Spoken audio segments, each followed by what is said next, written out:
Bonjour à tous, Amaury de Beaumont, votre hôte ce matin. Nous allons attendre 1 ou 2 minutes que les derniers arrivants se connectent. Merci à tous pour votre attention. Bien, me revoilà, Amaury de Beaumont, bonjour à tous. Bienvenue sur ce webinaire pendant lequel nous allons aborder les pack tests online, la révolution digitale. Avant quelques mots, donc je suis expert dans le domaine des études depuis un peu plus de 20 ans et en particulier une expérience dans l'innovation où pendant au moins 15 ans, j'ai travaillé à la prévision de potentiel de nouveaux produits, donc une expertise innovation et dans laquelle j'ai pu, je dirais, appréhender à quel point le pack est un élément important, voire crucial dans le succès d'un lancement de produit ou du succès d'un produit tout simplement sur son marché. Alors c'est fort de ce savoir-faire que nous allons vous présenter aujourd'hui et que je vais partager avec vous les enseignements qu'on a pu tirer de nos approches de tests de pack en réalité virtuelle, test de pack en réalité virtuelle qui, grâce à cette technologie, nous a permis de tirer des enseignements que nous n'aurions jamais pu tirer si nous n'avions pas à notre disposition ce type d'approche. Mais avant de commencer, quelques mots sur le déroulé de cette présentation. On va rester ensemble pendant environ 25 à 30 minutes, qui sera la durée du webinaire. À la fin, nous consacrerons 5 minutes à répondre à l'ensemble de vos questions. Pour poser vos questions, vous avez un onglet questions, une fenêtre dans laquelle vous pouvez poster tout ce qui vous passe par la tête au fur et à mesure de cette présentation et nous nous ferons fort d'y répondre du mieux possible à la fin de la session. Quelques éléments également logistiques. À la suite de ce webinaire, nous vous enverrons l'enregistrement de celui-ci. Ça vous évitera probablement de prendre trop de notes aujourd'hui. Et puis, par la suite, nous enverrons également des exemples de résultats, de cas clients qui nous permettront d'illustrer auprès de vous tout ce que nous aurons partagé ce matin. Et puis, bien entendu, je suis à votre disposition, soit par email, vous avez l'adresse en bas, soit par mobile. N'hésitez pas à me joindre au besoin. Mais avant de commencer, quelques mots sur Metrix Lab. Certains d'entre vous nous connaissent déjà, certains d'entre vous travaillent avec nous, en particulier dans le domaine des pré-tests, post-tests digitaux, domaine dans lequel aujourd'hui nous sommes reconnus comme un leader. Mais pour en savoir plus, qui sommes-nous? Donc Metrix Lab, en quelques mots, si on reprend, alors ce que je ne vous ai pas dit, c'est que la présentation était en anglais. Bien sûr, je parlerai en français. Société globale oblige. First Truly Global Digital Research Company, qu'est-ce que ça veut dire? Nous sommes une société globale, 2000 personnes dans le monde, digital, leader dans le domaine du digital et leader reconnu dans ce domaine. Innovant, c'est un élément important. La société est née dans les années 2000, l'Internet existait déjà. Donc la technologie est au cœur de tout ce que nous faisons. Le digital est au cœur de notre ADN. Et donc cette innovation, c'est quelque chose que nous mettons, je dirais, au service du marché, au service des études pour préfigurer ce que seront les études de demain, être un petit peu dans la rupture de ce qu'on doit faire et de ce qui doit être fait dans les études. Et puis enfin, je ne vais pas vous l'apprendre, mais aujourd'hui, on ne peut plus attendre. Vous ne pouvez plus attendre. Vos partenaires, vos collaborateurs en interne ne peuvent plus attendre pour avoir des résultats. Donc, il faut être rapide, efficace pour être, je dirais, au moins au même niveau de vitesse que le marketing. Quelques mots sur ce qui fait notre originalité, notre différence. Trois mots importants. Déjà, la mesure passive, c'est quelque chose de très important. On va y revenir, on va le voir pendant cette présentation. Mais les consommateurs aujourd'hui sur Internet, vous le savez, passent leur temps à donner leur avis sans qu'on leur demande. Énormément d'informations être disponibles sans jamais aller la solliciter. C'est la même chose dans les études. Il faut être capable d'en passer par là et donc de mesurer des comportements sans nécessairement poser des questions. Donc ça, c'est pour les mesures passives. De la même manière, se libérer de la rationalisation à travers des mesures implicites avec les associations. Beaucoup d'informations disponibles, une approche holistique, donc prendre l'information partout où elle est, être capable de l'utiliser, de la faire parler, de la faire concorder. Et puis, en tout dernier, donc avec une capacité d'analyse poussée, parce que toute cette information n'aurait pas de sens si nous n'étions pas capables, avec des systèmes sophistiqués, de la faire parler et de transformer cette information en information pertinente pour la prise de décision. Tout cela étant transversal à tout ce que nous faisons, à savoir que ce soit dans l'innovation, dans le domaine de la publicité, voire le CRM, tout ça est absolument nécessaire. Packtest Online, la révolution digitale. Nous allons partager ici avec vous donc le point de vue de Metrix Lab pour développer des packaging performants. On va partager avec vous donc des learnings, des best practices qui sont rendus possibles grâce à l'approche digitale. Mais pourquoi révolution tout d'abord? Révolution tout d'abord parce que aujourd'hui, le digital permet de comprendre comme jamais les comportements réels des consommateurs. Le digital permet également une mise en place de protocoles extrêmement complets, que je qualifierais de tout en un, pour faire en sorte que chaque approche, chaque solution soit parfaitement adaptée aux besoins de chacun. Ça donne une très très grande souplesse. Ça, c'est déjà une révolution.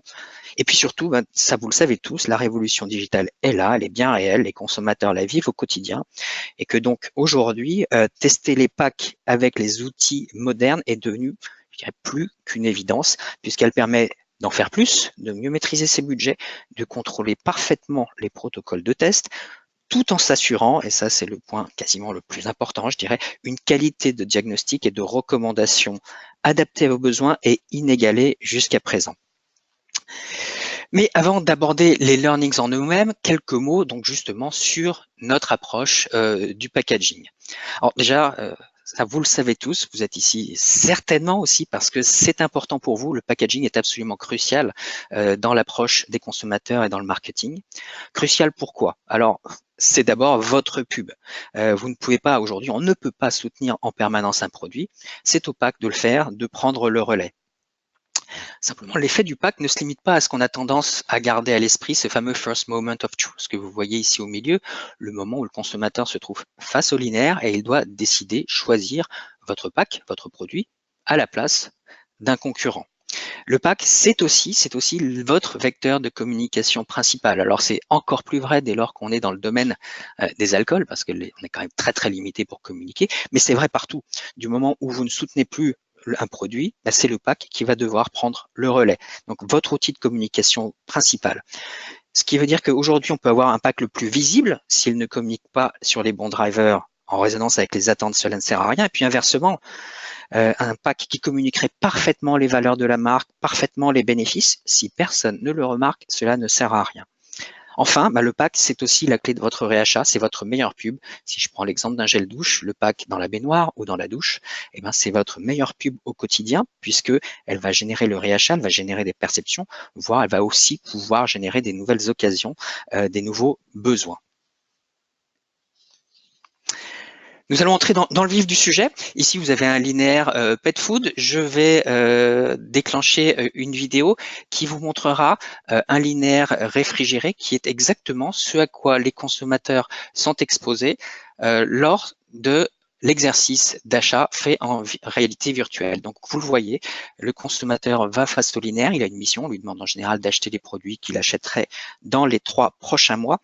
Chaque action, chaque geste fait par le consommateur est enregistré. Ici, tout est fait de manière totalement passive. Le consommateur ne sait pas ce que nous faisons derrière.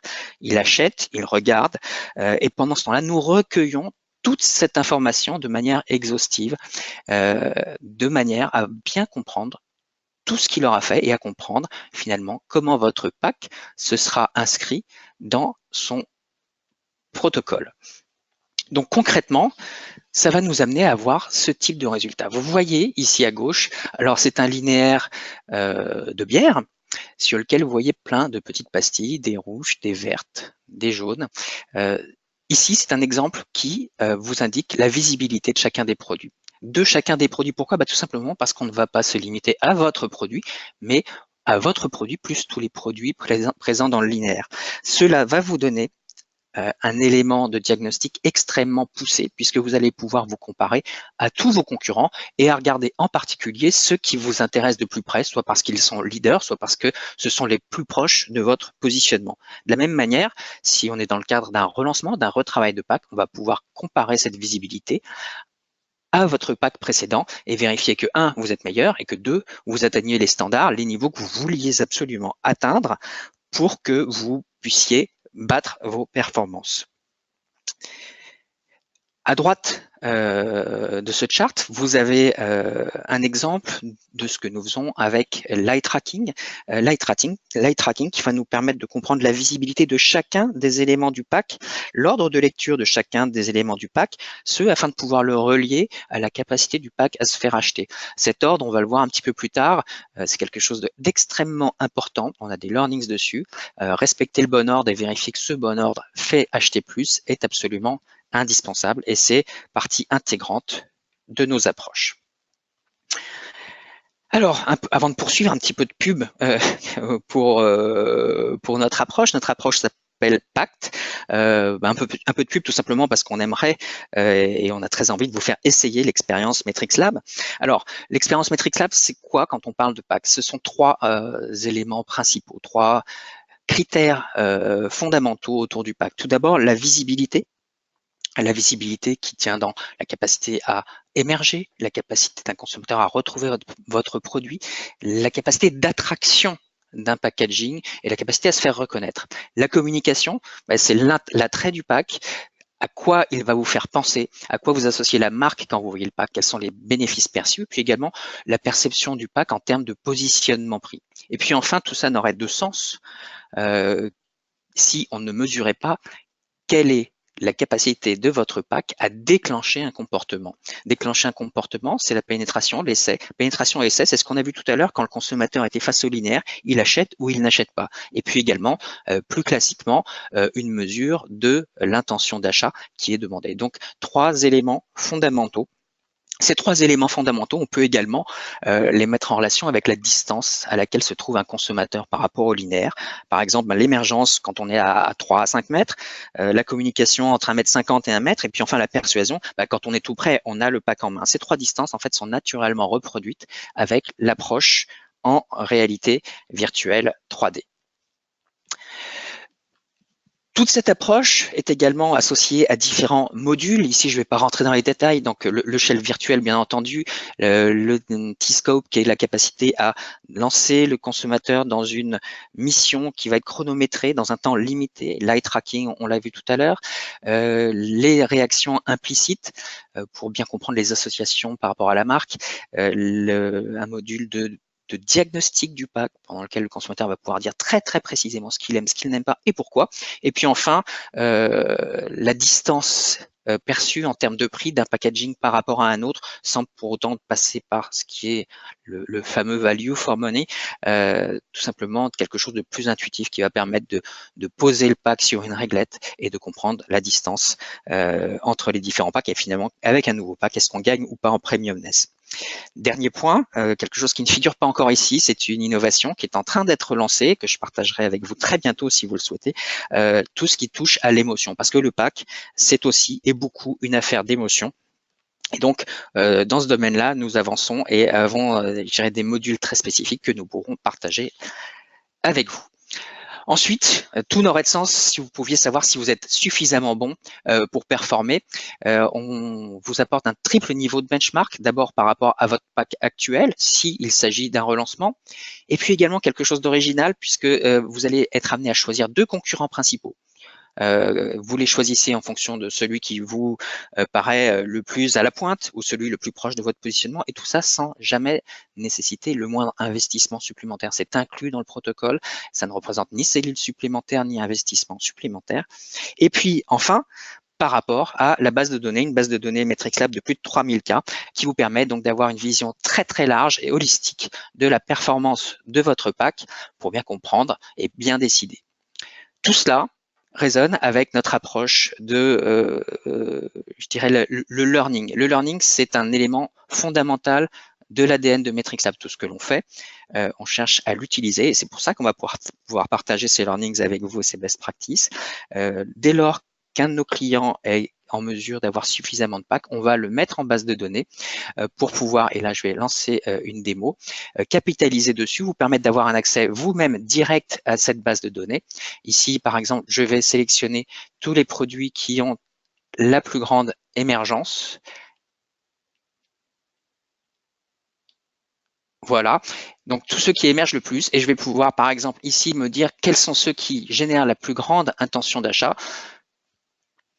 Voilà, donc vous voyez très clairement, on a les produits, les formes de bouteilles originales, la transparence sont des éléments qui vont générer l'intention d'achat. Ici, c'est un exemple simplifié, mais qui est extrêmement parlant. C'est vraiment dans notre ADN, pas seulement faire des tests, mais faire des tests pour que demain et au fur et à mesure, chaque test qui sera fait de manière supplémentaire contribue véritablement à vous améliorer dans votre capacité à tester, votre capacité à développer, votre capacité à briefer une agence de pack. Finalement, plus vous allez tester avec ce type d'approche, avec ce type de mise en base de données, finalement, plus vous aurez de succès dans vos exécutions de packaging.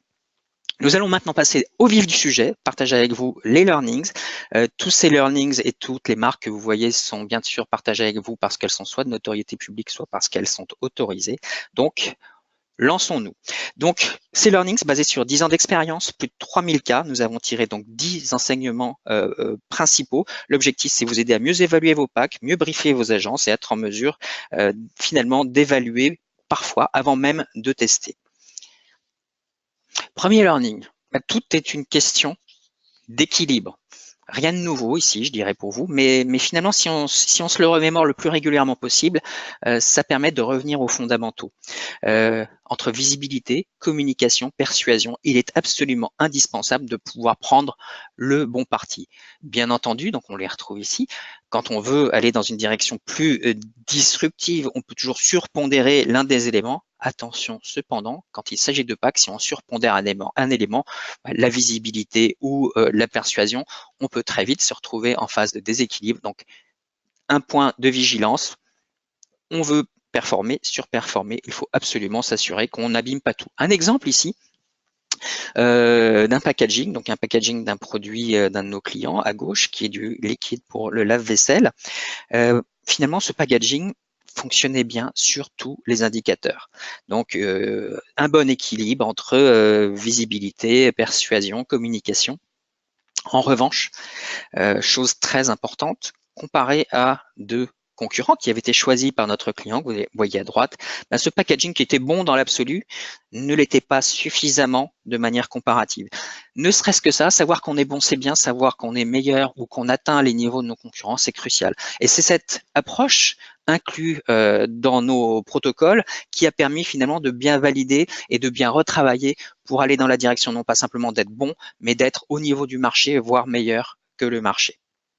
Ici, un nouvel exemple, un exemple assez typique d'une marque iconique, KitKat, qui a voulu ajouter, et là c'est assez rupturiste, de l'émotion dans son packaging.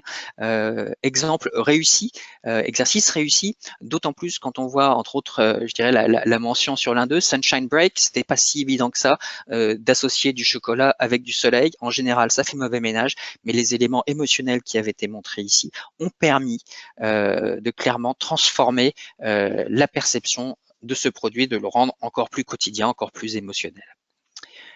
Second learning, le contraste, une évidence. On va certainement partager avec vous pendant toute cette présentation des choses qui peuvent parfois paraître évidentes, mais qui ici sont étayées et renforcées par tout ce qu'on a pu mesurer au fur et à mesure.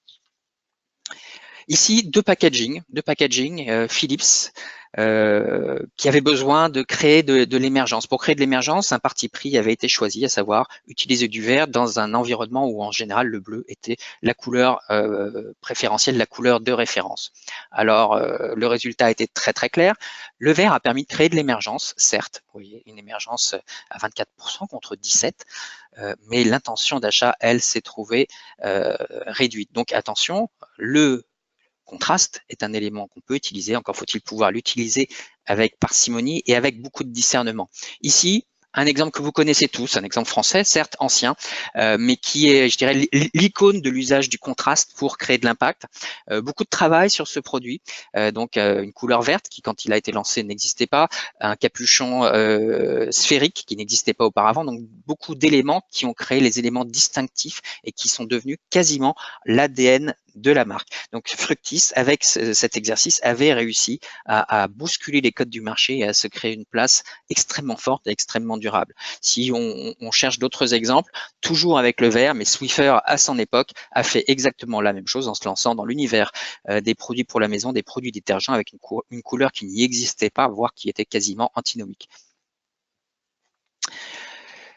Troisième learning, être en mesure de bien mettre en évidence tout ce qui sont les éléments visuels de la marque et qui vont permettre d'identifier celle-ci de manière évidente. Donc on revient sur Fructis, on l'a déjà vu, Dettol avec sa forme bien spécifique, avec sa transparence, Special K avec l'exécution de son K extrêmement personnifié, extrêmement lisible, extrêmement suggestif, et puis M&M's avec son personnage qu'on revoit partout. Tous ces éléments finalement sont à la fois part du packaging et éléments fondamentaux de la communication, que ce soit de la communication via la publicité, puis la communication également en linéaire. Un troisième exemple, ici une marque de thé qui devait se lancer en Angleterre, dans un environnement de thé premium. Pas si facile que ça, le thé premium en Angleterre. Plusieurs packs ont été testés. Et ici, très clairement, deux packs, l'un à gauche probablement un peu plus premium, l'autre à droite un peu moins premium.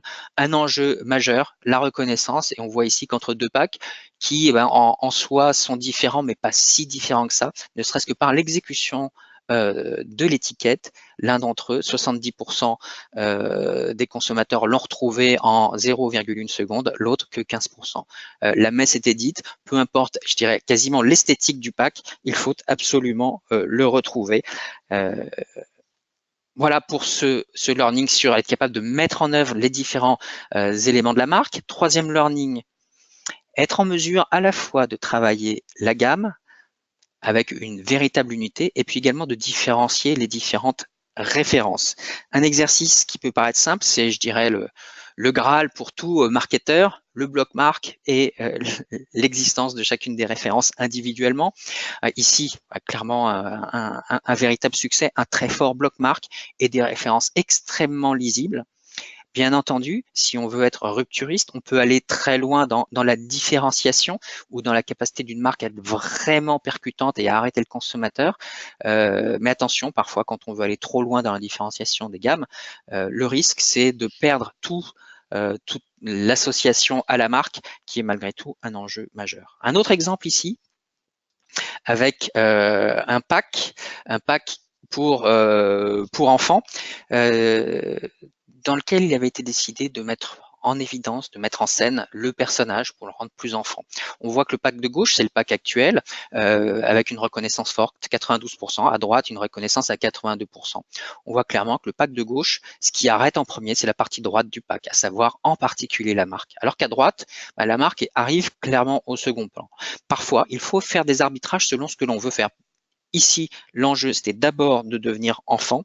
Et donc, clairement, grâce à l'outil digital, on a pu identifier à la fois que, oui, ça ne performait pas au même niveau, mais surtout qu'on arrivait à exécuter le pack en fonction de ce que l'on voulait vraiment communiquer et de l'accroche qu'on voulait apporter, à savoir l'enfant d'abord, même si la marque devait en pâtir un petit peu. Troisième enseignement, s'assurer que le pack remplisse absolument sa fonction informative en y faisant figurer tous les éléments importants dans la décision. Alors, on sait qu'il y a peu de place sur un pack et qu'il faut parfois faire des choix et qu'en même temps, le consommateur ne vous laisse pas le choix. Il faut donc s'assurer que le consommateur, qui aujourd'hui clairement ne passe que quelques secondes, voire beaucoup moins lorsqu'il cherche quelque chose, puisse retrouver tous les éléments dont il a besoin et donc que vous puissiez mettre en avant les bons événements. Être à la fois complet, mais aussi efficace. Le truc, quelque part, c'est de pouvoir définir ce qui doit absolument figurer de manière évidente sur le pack et ce que l'on peut mettre au second plan. La seconde astuce, c'est aussi de pouvoir mixer des éléments écrits et puis des éléments plus visuels, tels que des pictos dont on voit aujourd'hui qui sont de plus en plus efficaces. Bien sûr, on peut aussi vouloir pousser les curseurs un peu plus loin en faisant des arbitrages et en surpondérant certains éléments du pack. Ici, un exemple que vous connaissez tous, la marque Monoprix, qui a pris le pli de travailler ses packs, d'abord avec des claims faits sur des jeux de mots, qui a permis d'en faire, je dirais, une signature transversale, ce qui est quand même une performance extrêmement élevée, pour une signature transversale pour tous les produits de sa gamme. Alors certes, on est sur une marque distributeur, peut-être pas la peine d'en communiquer trop, mais très clairement, ici, c'est un véritable succès puisque la marque est très identifiée. La gageure derrière, c'est d'être certain de pouvoir prendre le relais avec des produits systématiquement de qualité. Ici, un autre exemple. Donc, on est sur une éponge qui fonctionne avec une recharge de savon qu'on met à l'intérieur, deux choix de packs. Selon vous, quel est le meilleur? Je ne vais pas vous demander d'y répondre tout de suite, mais je vais vous aider un petit peu. On a une compréhension de produit très très différente d'un pack à l'autre. À gauche, 70% des consommateurs ont compris. À droite, seulement 55%.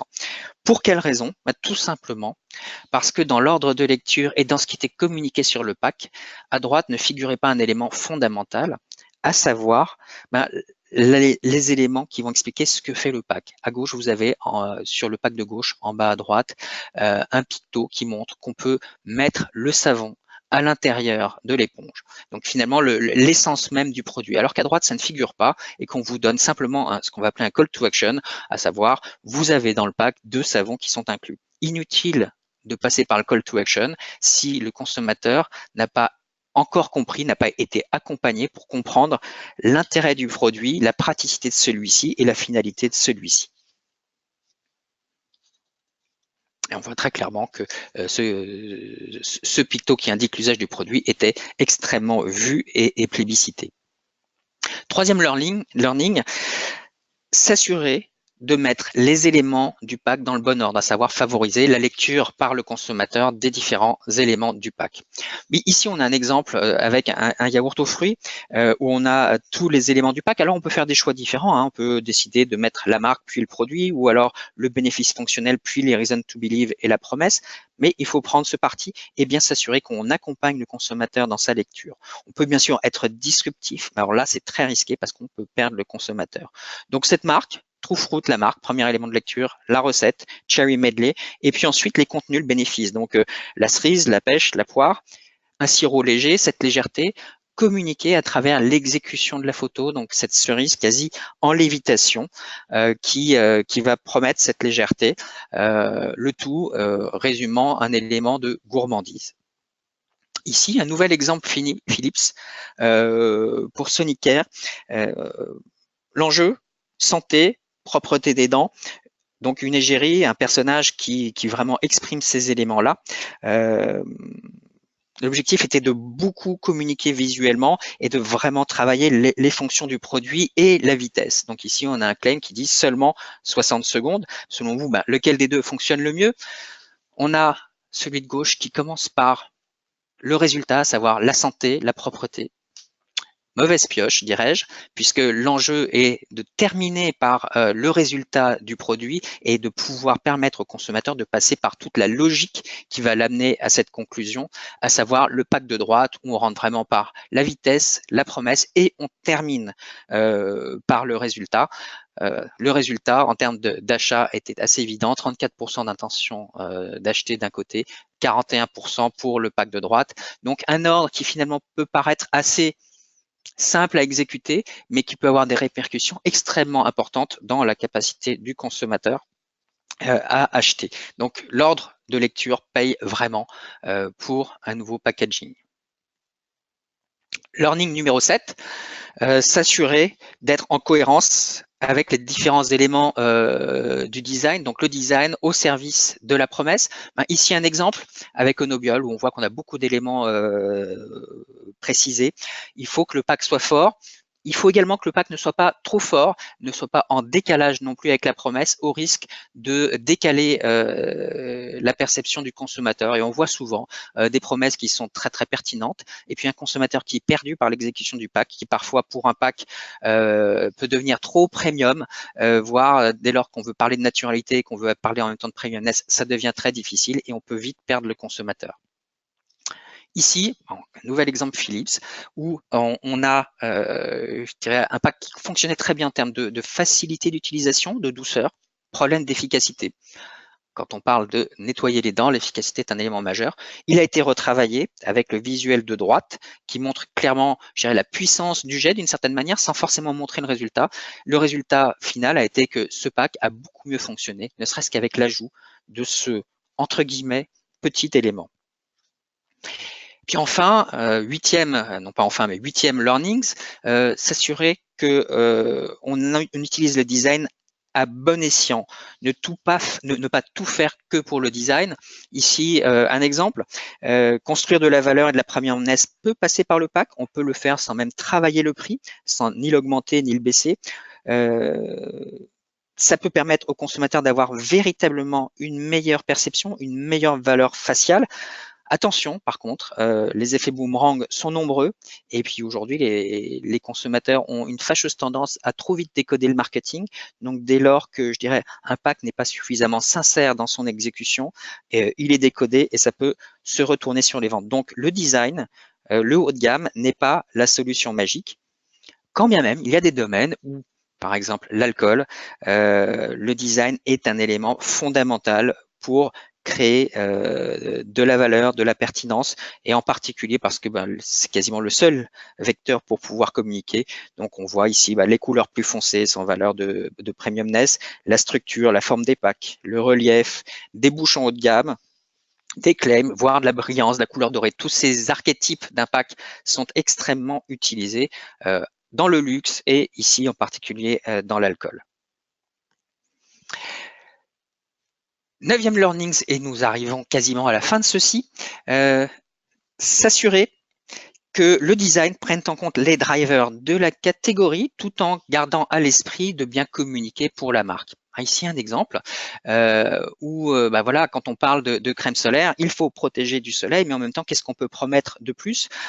Ici, on a un bon produit et qui va, en plus de la crème solaire, promettre de la douceur et je dirais une amélioration de la qualité de la peau. Le plus important, clairement, c'est de s'assurer qu'on connaisse bien les drivers du marché, les archétypes du marché, pour pouvoir commencer avec les fondamentaux et terminer avec les spécificités de la marque. Ici, finalement, tout y est avec le pack en poussant également le bénéfice de marque perfectrice de peau. Ici, une gamme de produits, un client qui voulait lancer, présent dans la margarine, qui voulait lancer une huile d'olive, 4 packaging. Ici, on voit que les 2 packaging de droite ont mal performé, ils n'étaient pas trouvables, alors que les packaging de gauche généraient plus de capacité à être retrouvés. Celui à l'extrême gauche a été choisi tout simplement parce qu'il avait un meilleur fit à la gamme, une meilleure capacité de lecture. On lit très bien l'ordre, la marque, la promesse, la reason to believe, donc Bessel, Oméga 3 et Oil Blend, tous ces éléments-là qui, de manière évidente, quand on le voit ici, fonctionnent, n'étaient pas si évidentes au moment de les développer. Donc un élément important qui permet de choisir et qui permet de créer cet entonnoir où il faut trouver, il faut reconnaître, mais il faut également communiquer et faire acheter.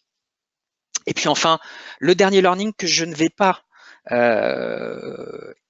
illustré, mais un élément extrêmement simple, de bon sens, et le packaging, c'est aussi beaucoup de bon sens et se mettre à la place du consommateur, c'est exprimer ce que vous faites avec le packaging, et puis surtout, une fois qu'on l'a exprimé, il faut s'assurer que l'on fait vraiment ce que l'on exprime, s'assurer que la promesse est bien répondue, que le consommateur va retrouver avec ce qu'il comprend dans le pack, ce qu'il va expérimenter avec le produit, et on voit de plus en plus, je dirais, cette notion d'expérience produit prendre le dessus de plus en plus sur le résultat en tant que tel. Donc, il faut s'assurer véritablement que l'on est en résonance avec ces promesses. En conclusion, sur nos e-learning qu'on voit ici,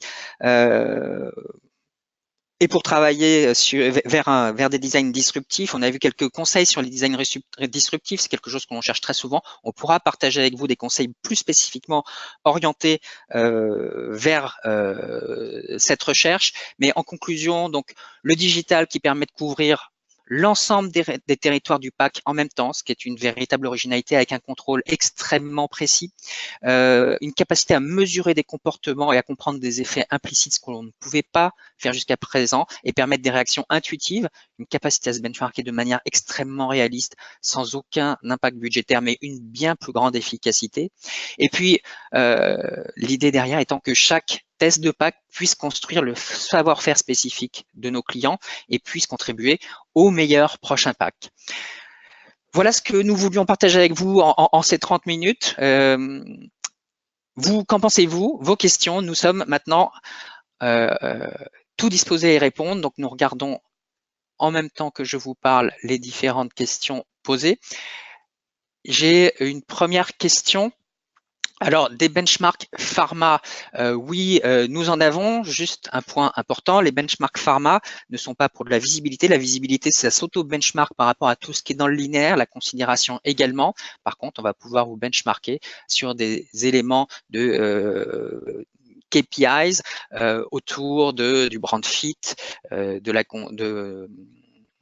brand fit, intention d'achat, image. Tous ces éléments-là vont être pris en compte. Oui, absolument. Je vois qu'il y a une autre question qui arrive. Une question sur la mission face au linéaire. Oui, absolument. Donc, la mission face au linéaire, on détermine aujourd'hui 3 mois d'achat futur, tout simplement, pour représenter, je dirais, non pas un achat unique, mais des habitudes d'achat du consommateur. Ce 3 mois, il est défini en fonction de la catégorie de produits, de la fréquence d'achat de la catégorie pour bien couvrir, je dirais, l'ensemble des achats. Donc, ça peut être 3 mois, comme ça pourrait être 1, comme ça pourrait être 6. Nouvelle question. Une question toujours sur les benchmarks. Oui, nous avons des benchmarks en hygiène beauté, en dermocosmétique, pas nécessairement sur des éléments plus précis encore que celui-ci. Pour y répondre plus en détail, il faudra que je plonge en détail dans la base de données pour vous répondre, donc nous répondrons spécifiquement. Avons-nous des outils de merge pour une représentation de pack en taille réelle? Alors, je ne suis pas sûr de comprendre la question, mais en tout cas, quand vous avez pu voir le produit dans sa manipulation en 3D, il n'est certes pas en taille réelle, mais il est extrêmement réaliste. Et une chose est sûre, c'est que les proportions des produits dans le linéaire sont tous absolument parfaitement représentées pour s'assurer du plus grand réalisme. Alors, une question sur les validations des résultats avec la réalité. Est-ce qu'un ordinateur 3D peut, un test 3D sur ordinateur peut représenter la réalité?